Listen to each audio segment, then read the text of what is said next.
부활하신 예수님께서 이 땅에 40일 동안 계시다가 이제 하늘로 승천하시면서 마지막으로 제자들에게 하신 말씀이 있습니다.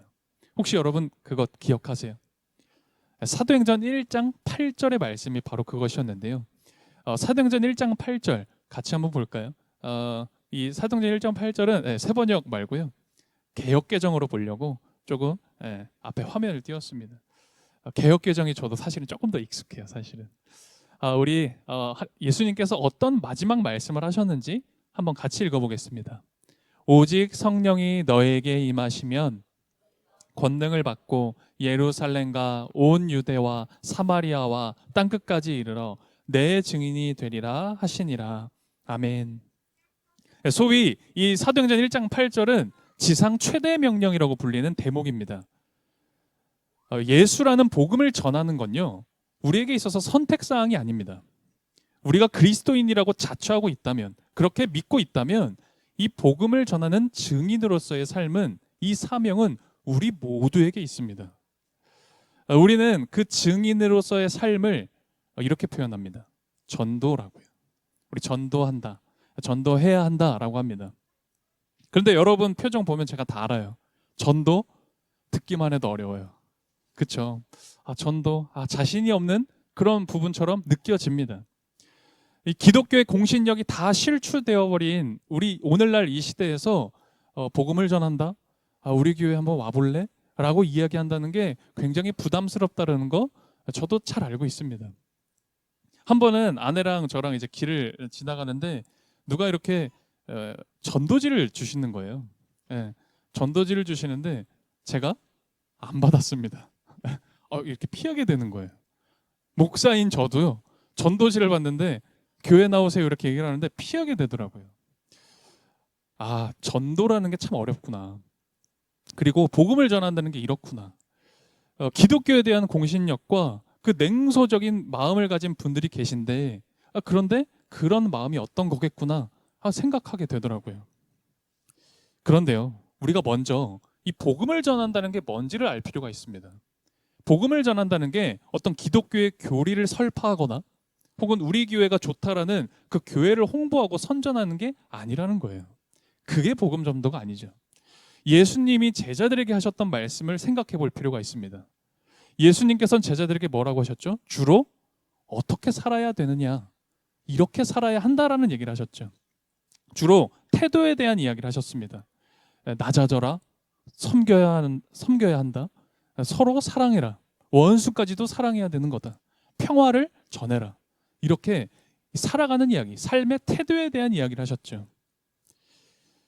어떤 교리를 믿어야 한다, 이런 말씀은 없습니다. 우리가 전도지나 전도용품 요즘은 진짜 좋은 거 막 주더라고요. 그런 걸 나누지 않더라도 여러분 사형리 그 전도 책자 외워보셨습니까? 저도 막 많이 외웠었는데요. 그런 거 달달달 외워서 그런 거 잘 이야기하지 못해도 그래도요, 우리는 우리의 삶으로 예수를 전할 수 있어야 되는 겁니다.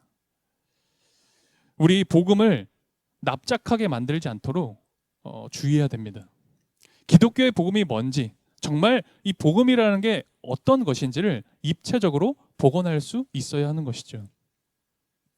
저는 전도하면요, 딱 이 문구가 생각나는데요. 여러분은 어떠신지 모르겠어요.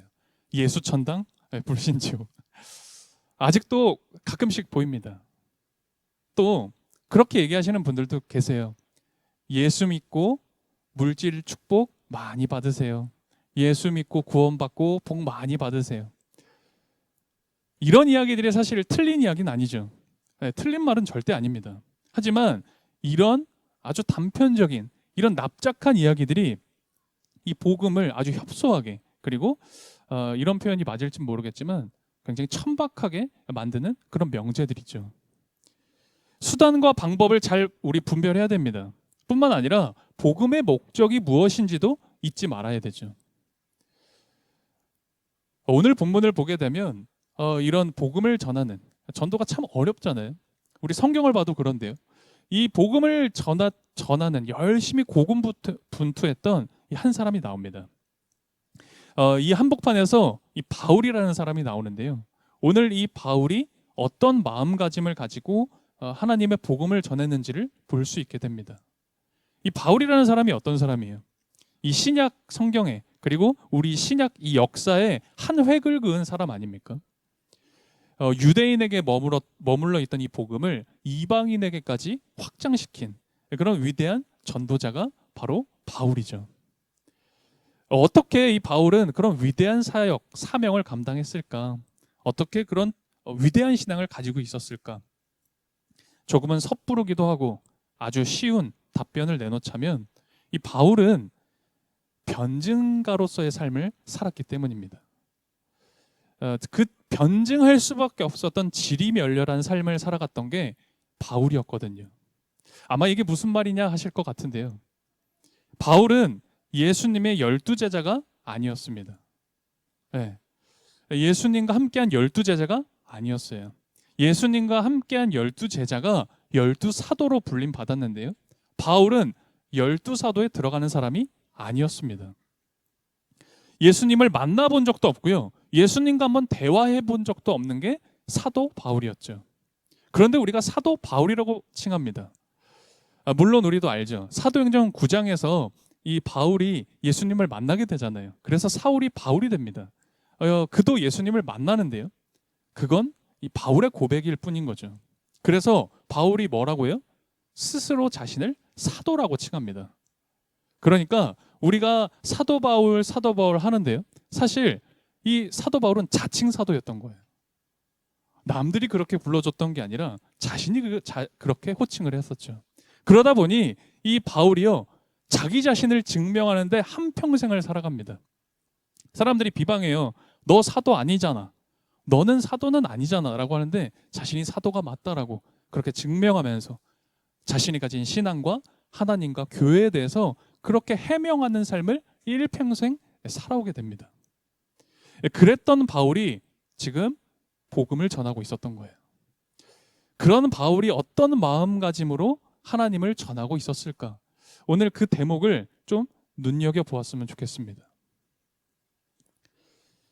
제가 개인적으로 과거에는 전혀 납득하지 못했고 동의도 할 수 없었지만 지금에서야 이 동의가 되고 긍정하게 되는 그런 것들이 몇 가지가 있는데 그 중에 한 가지를 좀 말씀드리려고 합니다. 그건 뭐냐면 형식이 내용을 지배한다라는 말이에요. 형식이 내용을 지배한다. 여러분 어떻게 생각하세요? 내용보다는 형식이 중요하다라는 거죠. 어떤 메시지, 그 담긴 메시지보다는 겉모습이 더 중요하다. 그런 의미 아니겠습니까? 근데 제가 이걸 동의할 수 없는 그런 명제였는데 최근에 인정이 되고 긍정하게 됩니다. 여러분들은 어떻게 생각하시나요? 제가 이제 목회를 하다 보니까 늘 사람들과 어울리는 경우들이 많은 것 같아요. 다른 직업들보다 조금 더 그런 빈도가 높지 않나 생각이 드는데 제가 늘 사람들과 함께 어울리면서 일하면서 깨닫고 배운 게 있습니다. 사람들을 동력화하고 사람들이 뭔가 바라보면서 움직이게 되는 그런 그런 상황, 그런 일들은요. 딱 두 가지가 필요하더라고요. 사람들이 자발적으로 동력화되기 위해선 두 가지가 있어야 되는데 첫 번째는요. 이해관계가 필요합니다. 그러니까 그게 어떤 형태로든지 나에게 이득이 돼야 돼요. 그러면 사람은 움직입니다. 또 두 번째는 재미가 있어야 돼요. 뭐 흥미가 있거나 나에게 관심이 생겨야, 재미가 있어야 사람들은 움직입니다. 이익과 재미, 어떤 형태로든 그게 나에게 보상으로 찾아와야 사람들은 적극적으로 움직이고 그 일에 대해서 몰입하는 거죠. 이게 사람들의 심리인데요. 그런데 이런 사람들의 심리 혹은 사람이 가지고 있는 어떤 이기심을 잘 알고 잘 활용한 그런 교회의 부류들이 있습니다. 여러분 교회에서 혹시 삼박자 축복이라는 말 들어본 적 있으세요? 삼박자 축복? 저는 참 많이 들었는데요. 들어보신 분들도 계실 거고요. 혹은 이렇게 전에서 예전에 이렇게 알고 계신 분들도 계실 겁니다.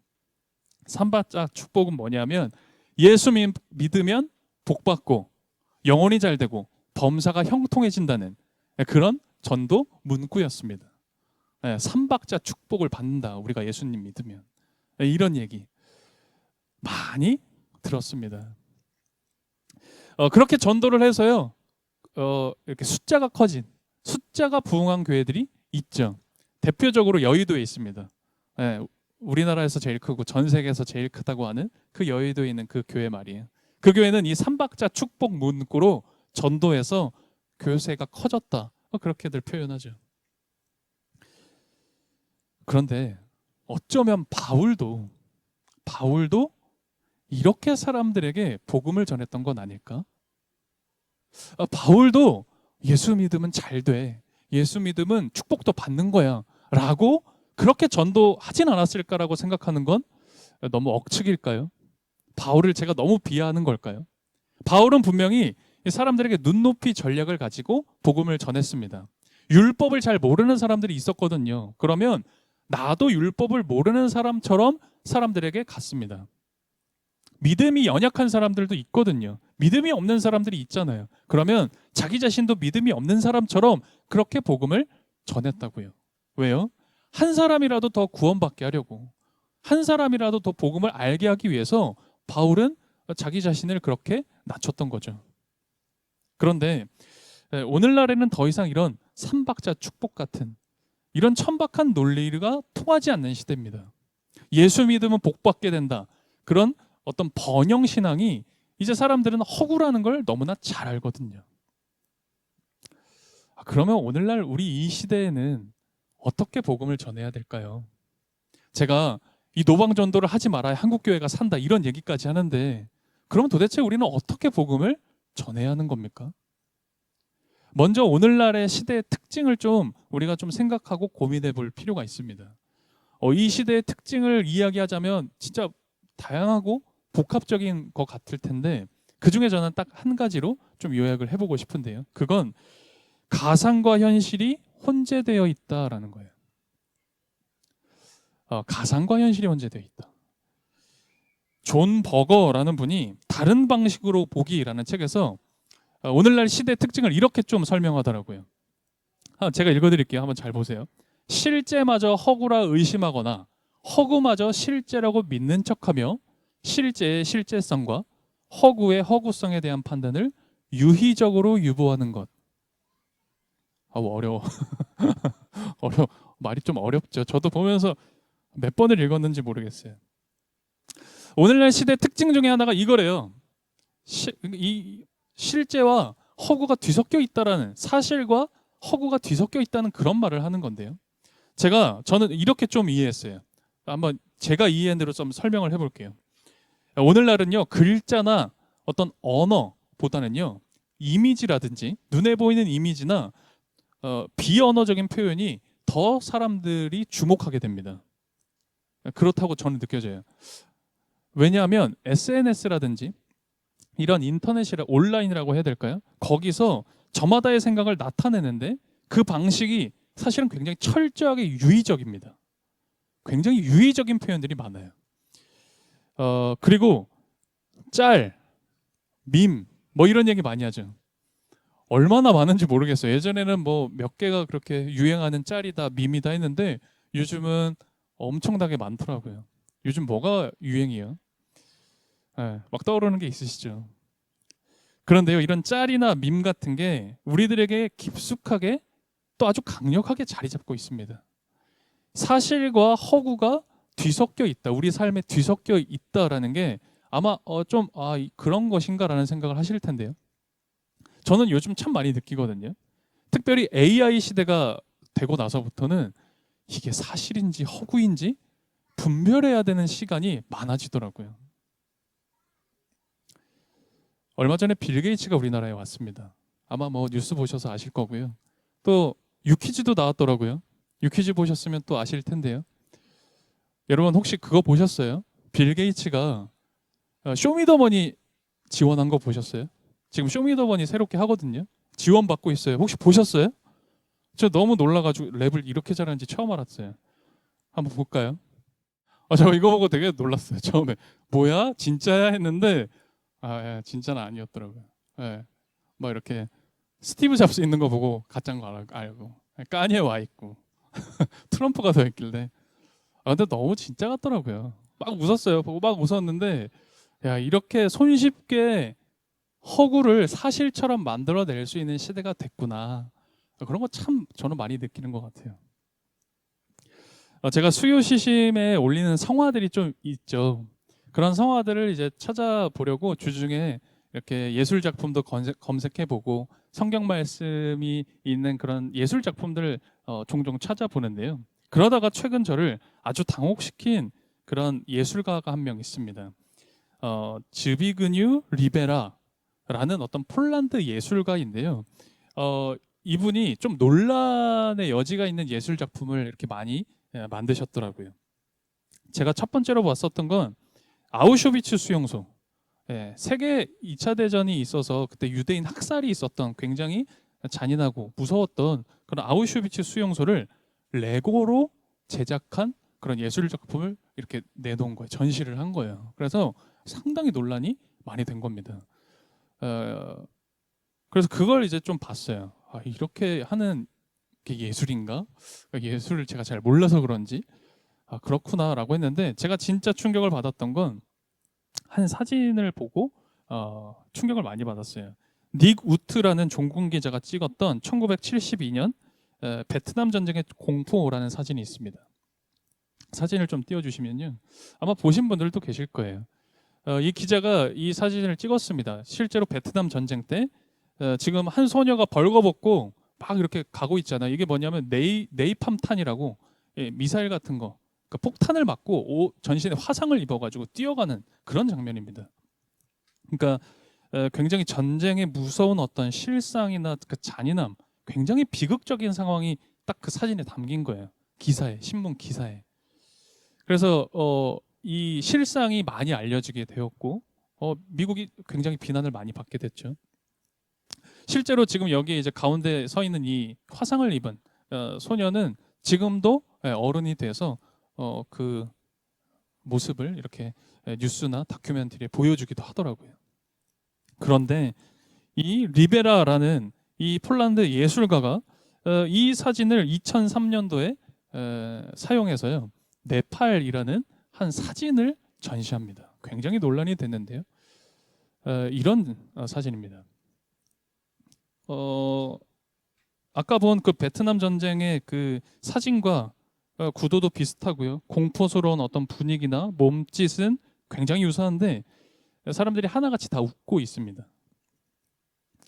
제가 정말 예술이 뭔지를 모르기 때문에 제가 판단은 안 섭니다. 그런데 전쟁의 그 비극과 외상, 그 참담함을 이렇게 희화화하는 게 맞나? 라는 생각은 좀 저도 들더라고요. 이렇게 희화화할 필요까지 있을까? 제가 잘 몰라서 그런지는 모르겠어요. 여러분들은 어떻게 생각하시나요? 그런데 동시에 그런 생각도 들었습니다. 이런 희화화가 우리 일상생활에 굉장히 일상적인 풍토가 되진 않았나 그런 생각까지 들더라고요. 아까 살펴본 존 버거는 이런 현상을 이렇게 결론 짓더라고요. 사실은 허구로, 증명은 날조로, 진리는 오락으로 대체되어 간다. 공감이 되더라고요. 허구와 오락으로 점철되어져 가는 것만 같은 그런 세상에 우리가 복음을 전한다는 거 어렵구나. 참 어렵겠다. 하나님의 그 복된 소식을 전한다는 게 이게 될까? 이런 생각이 드는 거죠. 그래서 그런 시대인 것을 교회가 알기 때문에 교회는 구도자 예배를 만들어냈습니다. 구도자 예배라고 들어보셨죠? 보통 열린 예배라고 표현합니다. 그러니까 기존의 전통적인 어떤 예배 형식에서 이제 벗어나서 조금 더 열린 예배, 조금 더 개방되어져 있는 예배, 형식을 따르지 않는 예배를 만들어낸 겁니다. 그래서 찬양도요, 좀 이제 감성적이고 아주 직관적인 찬양과 노래를 예배 시간에 부릅니다. 때로는 그 열린 예배에 찬양 말고 가요를 부를 때도 있어요. 또 아주 화려한 조명과 무대 장식을 합니다. 이렇게 뭐 안개처럼 이렇게 바닥에 이렇게 깔아놓기도 하고요. 또 조명도 이렇게 멋있게 쏩니다. 예배가 좀 콘서트처럼 느껴지게 해주기도 하죠. 음향이 또 그래서 굉장히 중요하고요. 또 굉장히 재밌고 흥미롭고 세련된 아주 재밌는 그런 프로그램을 만들어서 예배 시간에 보여주기도 하고요. 그렇게 구성된 흥겨운 예배가 열린 예배라고 그렇게 보통 표현하는데요. 보통 청년들을 대상으로 하는 예배는 다 열린 예배 형식을 가지고 있습니다. 그래서 굉장히 흥겹게 예배를 드리고 교회의 높은 그 어떤 담처럼 느껴지는 벽이 있는데 그걸 좀 이렇게 낮추는 그런 시도들이죠. 저는 긍정적이라고 생각합니다. 저도 이제 청년부 담당을 10년 넘게 하다 보니 그런 예배 기획하고 그런 예배 많이 드렸었는데요. 그런데 제가 앞서 그런 얘기 드렸습니다. 형식이 내용을 지배한다. 형식이 내용을 지배한다. 그런 얘기를 드렸죠. 이 기독교라는 이 복음의 내용을 담는 형식이 너무나 가벼워져 버리면요. 때로는 그 복음마저도 가벼워질 수 있습니다. 분명히 짚고 넘어갈 것이 있는데요. 아까 이 바울이 복음을 전할 때 사람들의 눈높이를 맞춘다고 했습니다. 그렇죠. 사람들의 눈높이를 맞춰서 복음을 전했는데요. 사람들의 비위를 맞추려고 했던 건 아닙니다. 사람 비위 맞춰가면서 복음을 전하지 않았다고요. 삼박자 축복? 뭐 이런 거짓말을 하지는 않았다라는 거예요. 이것은 바울이 살아갔던 시대의 정황을 우리가 생각해 본다면 그걸 더 명확하게 느낄 수 있습니다.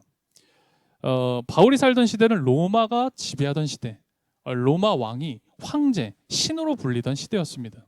그래서 우리가 지금 이야기하는 뭐 주님이라든지 메시아나 왕 같은 그런 호칭들이 우리한테는 익숙한데요. 이 당시에는 오로지 한 사람, 로마 황제에게만 쓸 수 있는 단어였어요. 이걸 다른 사람에게 쓰게 되면 어떻게 되느냐? 반역으로 잡혀 십자가에 달려 죽게 됩니다. 예수님이 그래서 죽게 됐죠. 베드로도 그래서 죽게 됩니다. 그러니까 이것을 전제로 생각해 보면 예수님이 나의 주인이시다, 예수님이 나의 주님이시다, 왕이시다 라는 것을 믿고 고백한다는 건 이건 복음을 전하는 사람이나 복음을 전해서 받는 사람이나 이거 굉장히 목숨이 위협받는 일입니다. 요즘 전도가 어렵다고요? 맞아요. 근데 이때가 사실은 더 어려웠다라는 거죠. 그러니까 바울은 복음을 전하는 게 목숨을 걸고 하는 일이었어요. 바울이 이 말씀을 전하고 복음을 전한다는 건 결코 가볍거나 얄팍한 비위를 맞추기 위해서 복음을 전하지 않았다라는 거죠. 그러면 우리는 이 시대에 오늘 여러분과 저는 어떻게 복음을 전해야 될까요? 여러분 어떻게 복음을 전하고 계십니까? 일본의 신학자 우찌무라 간조는 이런 이야기를 하더라고요. 전도의 정신에서 그는 이렇게 얘기합니다. 기독교인들의 언행을 보면 도저히 주님을 믿을 수 없지만 성경으로 돌아가면 주님을 믿지 않을 수 없다. 이 이야기가 많이 공감되는 얘기죠. 많이 들으셨죠? 야, 너가 믿는 예수는 내가 참 좋다고 생각되는데 너희들은 참 이해가 안 된다. 교회 다니는 사람들 내 이해를 못하겠다. 그런 얘기 많이 들어봤습니다. 그런데 여러분, 이 말 뜻이 그럼 뭐예요? 여러분, 이 말의 의미가 뭐겠습니까? 저는 이런 생각이 들었어요. 우리 기독교인들의 믿음이 눈에 보인다는 말이잖아요. 우리의 믿음이 눈에 보인다는 말이잖아요. 여러분, 기쁨이라는 말은 추상명사입니다. 그러니까 그 실체가 없다라는 거예요. 기쁨이라는 말에는 실체가 없습니다. 그런데 그 기쁨이 우리 눈에 안 보입니까? 보이잖아요.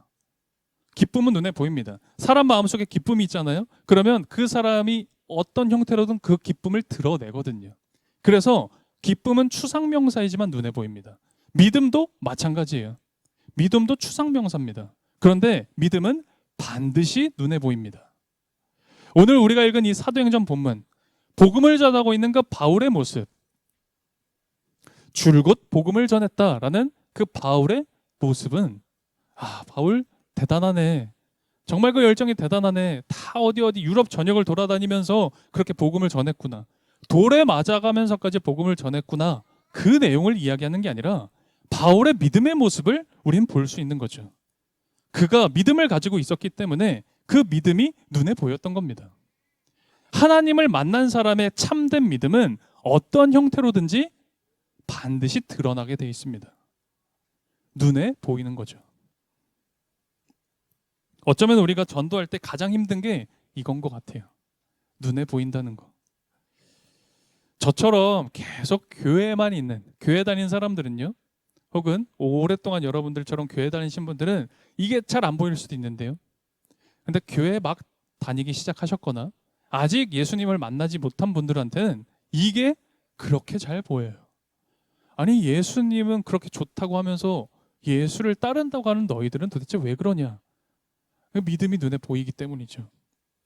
자, 그럼 제가 다시 질문 드리겠습니다. 여러분 이제 답하실 수 있을 거예요. 우리는 어떻게 복음을 전해야 될까요? 여러분과 저는 어떻게 복음을 전도해야 되는 걸까요? 사실 말로만 하는 이 복음 전도는 가짜인 경우가 많습니다. 어떤 분들은요, 좀 과격한 어떤 분은 이것을 꼬집어서 이렇게 표현하더라고요. 대한 예수파라 장사회. 이런 얘기 들어보셨어요? 제가 이 말을 듣고요, 얼마나 마음에 분노가 일던지, 얼마나 마음이 뒤틀리던지. 그런데 그럴 게 아니라 좀 생각해 볼 필요가 있겠더라고요. 입의 말이 아니라 우리는 도리어 침묵으로 복음을 전할 수 있어야 됩니다. 어떻게 침묵으로 복음을 전합니까? 목사님, 말 안 하면 침묵으로 어떻게 전합니까? 뭐 그런 질문 드실 텐데요. 이렇게 표현해 볼게요. 입말이 아니라 우리의 삶으로, 우리의 행동으로 그렇게 복음을 전하는 겁니다.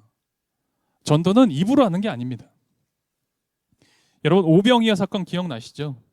오병이어 사건, 떡 5개 물고기 2마리로 5천 명이 먹은 기적의 사건이 있었습니다. 그런데 그 기적은요, 예수님께서 말씀하실 때 일어난 게 아니에요. 그 기적은 언제 일어납니까?